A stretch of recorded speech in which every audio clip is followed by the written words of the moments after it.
বিরাট বড় খবর, breaking news. রাজ্য রাজনীতিতে একেবারে তোলপাড় করা খবর। কি খবর? ভবানীপুর কেন্দ্রে হারতে চলেছে মমতা বন্দ্যোপাধ্যায়, এমনটাই দাবি করেছেন বিরোধী দলনেতা শুভেন্দু অধিকারী। তিনি এক স্যান্ডেলে একটি ভিডিও পোস্ট করেছেন। সেই ভিডিওতে দেখা যাচ্ছে রাত 2:45 ভবানীপুরে বিজেপির পতাকা পুড়িয়ে দিচ্ছেন তিনজন ব্যক্তি। দুজন ব্যক্তি পতাকা খুলছেন, আরেকজন ব্যক্তি পুড়িয়ে দিচ্ছেন, ভিডিও করছেন। এবং তাতেই বিরোধী দলনেতা শুভেন্দু অধিকারী দাবি করেছেন শুধু নন্দীগ্রামে নয়, নন্দীগ্রামে তো তিনি মমতা বন্দ্যোপাধ্যায়কে হারাবেনই, ভবানীপুরেও মমতা বন্দ্যোপাধ্যায় হারবে বলেই তিনি দাবি করলেন। বিজেপি ক্ষমতায় আসছে সেই বিষয়ে শিওর বিরোধী দলনেতা শুভেন্দু অধিকারী।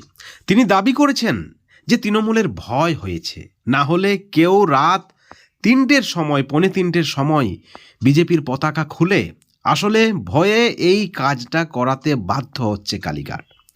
মমতা বন্দ্যোপাধ্যায় কোনো সিটে নাকি জিতবে না, নন্দীগ্রামে দাঁড়ালেও তিনি হারবেন, ভবানীপুরে দাঁড়ালেও তিনি নাকি হারবেন, এমন এই মারাত্মক দাবি করলেন বিরোধী দলনেতা শুভেন্দু অধিকারী। এবং তারই দাবিতে রীতিমতো তোলপাড় পড়ে গেছে রাজ্য রাজনীতিতে।